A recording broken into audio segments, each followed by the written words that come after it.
Ada seorang laki-laki, kata Nabi, kalau nanti dia datang kemari minta doa sama dia karena doanya makbul. Sahabat heran, karena sahabat itu definisinya man laqiyan Nabi sallallahu alaihi wasallam wa amana bihi wa mata 'alal Islam. 3 definisi sahabat. Orang yang berjumpa dengan Nabi, beriman dengan Nabi, dan matinya dalam keadaan Islam. Maka itu disebut dengan sahabat menurut ilmu hadis. Makanya ketika saya menjelaskan itu ke mahasiswa, Aisyah yang merupakan sahabat Nabi, komplain mahasiswa. Mohon maaf Ustaz keliru. Aisyah itu bukan sahabat tapi istrinya. Kita bicara ilmu hadis. Makna sahabat, man laqiyan Nabi, berjumpa dengan Nabi, wa amana bihi, beriman dengan Nabi, wa mata 'alal Islam, mati dalam keadaan Islam. Abu Lahab ketemu dengan Nabi tapi tidak beriman dengan Nabi dan mati dalam keadaan kafir, maka tidak masuk golongan sahabat. Tapi ini ada seorang laki-laki hidup sezaman dengan Nabi dan Nabi mengenal dia, dan Nabi berpesan nanti kalau dia datang ke kota Madinah minta doa dari mulutnya karena doanya dikabulkan Allah Subhanahu wa taala. Sahabat heran, kami yang hidup bersama engkau, kami yang berperang bersama engkau, kami yang sholat di Masjid Nabawi bersama engkau, kenapa doa dia lebih makbul daripada kami? Malah kami meminta doa dari mulut dia. Tapi tidak boleh membantah dan melawan Nabi. Pokoknya nanti kalau dia datang kemari minta doa kepada dia. Setelah Nabi Muhammad SAW meninggal dunia, laki-laki itu pun sampai ke kota Madinah, berjumpa dengan sahabat. Sesuai dengan yang dijanjikan Nabi, mereka pun meminta doa kepada dia. Namanya Uwais Al-Qarni. Makanya Uwais Al-Qarni tidak ada masuk dalam buku biografi sahabat. Kalau mau mencari biografi sahabat Nabi, buka kitab namanya Al-Isabah fi Tamyizis Sahabah, atau baca juga Usudul Ghabah fi Ma'rifatis Sahabah, atau baca juga Al-Isti'ab fi Ma'rifatil Ashab. Itu memang buku biografi isinya sahabat Nabi semua. Sahabat Nabi klasifikasi. Yang pertama, Al-Ashra Al-Mubasysyaruna bil Jannah, 10 sahabat yang dijamin masuk surga. Level kedua, sahabat Nabi yang ikut perang Badar. Berikutnya, sahabat Nabi yang masuk Islam sebelum hijrah. Berikutnya, barulah ujung sahabat Nabi masuk Islamnya setelah hijrah, setelah Islam kuat, barulah dia masuk Islam. Tapi nama Uwais Al-Qarni tidak ada di dalam, karena dia tidak cukup syarat untuk menjadi sahabat, karena dia tidak pernah berjumpa langsung dengan Nabi Muhammad sallallahu alaihi wasallam. Tapi kenapa doanya makbul? Ternyata dia tidak berjumpa dengan Nabi bukan karena dengki, bukan karena musuh, bukan karena tidak beriman.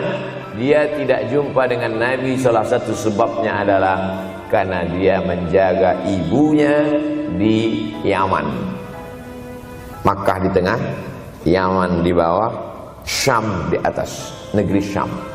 Tak ada hubungan dengan negeri paman Syam. Syam di atas, Yaman di bawah, Makkah di tengah. Liila fi Quraisy, perjalanan orang Quraisy. Ila fihim rihlatash shita'i was-shaif, perjalanan syita musim dingin, shaif musim panas. Musim dingin mereka ke Yaman, musim panas mereka pergi ke negeri Syam. Kenapa dingin ke Yaman? Karena Yaman ini kalau musim dingin tidak terlampau dingin, salju tidak turun. Kalau pergi ke negeri Syam, salju turun. Palestina, Yordania, Suriah, Lebanon. Suriah, Lebanon ada salju. Maka musim panas Nabi pergi ke negeri Syam, karena kalau musim panas di Yaman panas sekali. Sedangkan ke negeri Syam panasnya tidak seberapa.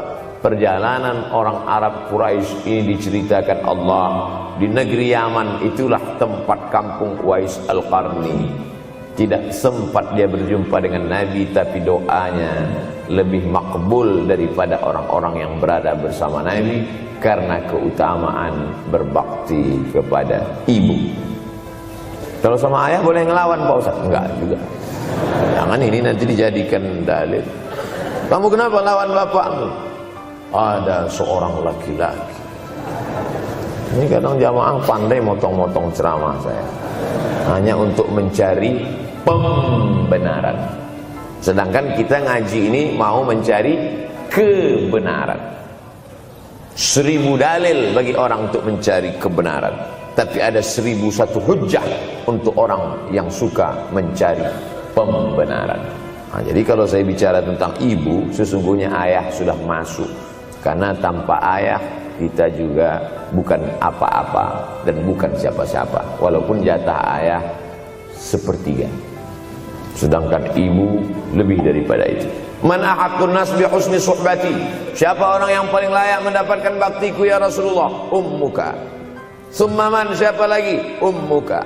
Summa man, siapa lagi? Ummuka. Summa man, abuka. Itu yang menyusun itu Nabi SAW, bukan saya. Itu makanya ibumu, ibumu, ibumu, bapakmu. Kenapa Nabi 3 kali? Kenapa Nabi menyebut laki-laki 1 kali, perempuan 3 kali? Karena ibu mengandung, ibu melahirkan, ibu menyusukan. Siapa yang mau dapat 3 kali? Coba yang 3 ini. Mengandung, melahirkan, menyusukan. 3 ini belum bisa dilakukan oleh laki-laki dimanapun. Adapun merubah wajah sudah bisa. Makanya ada lady boy, wajah lady, betis boy. Tapi untuk mengandung tidak bisa. Ana Rahman, aku ini Rahman, kata Allah. Syaqaqtur rahim wa ja'altu lahu isman min ismi.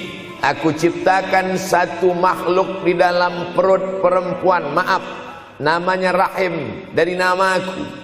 Ini yang belum bisa dibuat dokter dimanapun di dunia ini, menciptakan rahim, belum bisa. Andai terpecah rekor ini, maka kebanggaan luar biasa bagi LGBT. Tidak bisa. Sampai hari kiamat tidak akan bisa, janji Allah. Karena Allah mengatakan dalam hadis qudsi, Anar Rahman, ja'altu lahu isman min ismi. Maka ada satu makhluk dalam perut perempuan yang diciptakan, diambil dari Asmaul Husna. Sehebat-hebatnya laki-laki, dari ujung rambut sampai ujung kaki tidak ada di tubuhnya ini yang diambil dari Asmaul Husna, tak ada. Bahwa namanya dari Asmaul Husna ada, Abdus Somad. Tapi ada makhluk di badannya diambil dari Asmaul Husna, itu hanya ada pada perempuan. Oleh sebab itu perempuan luar biasa. Makanya kampus Universitas Ahmad Dahlan memuliakan perempuan. Mana perempuan? Di atas letaknya. Makanya saya tidak terlalu berani mendongak ke atas. Begitu hebatnya perempuan. Perempuan adalah ibumu, perempuan adalah istrimu, perempuan adalah anakmu, perempuan adalah adikmu. Maka saat engkau memuliakan perempuan, engkau sedang memuliakan 4 aspek dari kehidupan. Ketika Nabi Muhammad SAW diutus Allah ke atas muka bumi ini, salah satunya adalah mengajarkan manusia bagaimana menempatkan pada posisinya. Posisi dia adalah tempat kita menumpang. Ketika ada seorang laki-laki yang sudah sukses diwawancarai, siapa orang yang paling berjasa dalam hidup Anda? Dulu waktu saya merantau ke Yogyakarta, belum ada apa-apa, saya sempat numpang di rumah dia selama 4 bulan. Kata seorang artis dalam sebuah wawancara. Begitu bangganya dia berkata, itulah orang paling berjasa kepada saya karena saya sempat numpang di rumahnya 4 bulan. Tapi ada yang dia lupa, bukan rumahnya yang kau tumpang, bukan ruang tamunya yang kau diami, sempat numpang di perutnya 9 bulan 10 hari. Tak pernah kau sebut. Angkat tangan yang tidak menumpang di rahim, langsung dari planet Mars langsung kemari. Enggak ada. Mr. Bean yang kita semua sehebat apapun pernah menumpang di perutnya. Oleh sebab itu makanya dosa yang paling mengerikan adalah kalau ada orang jual sabu-sabu, peminum khamar, di dunianya bahagia, happy, senang. Itu Ustaz, pengedar narkoba, hidupnya aman, adem, ayem, tentram. Di akhirat azabnya baru diberikan Allah Subhanahu wa taala. Ada orang yang pelakor senior Tapi hidupnya di dunia senang-senang saja, di akhirat nanti azabnya ditunda. Namanya istidraj. Istidraj diambil dari kata daraja, tertunda. Azab yang tertunda. Sudah jadi judul sinetron. Azab yang tertunda.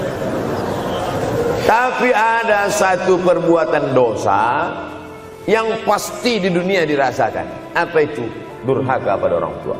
Orang yang durhaka pada orang tua, di dunia dia tetap dapat, di akhirat dapat sekali lagi. Itu janji Rasulullah SAW.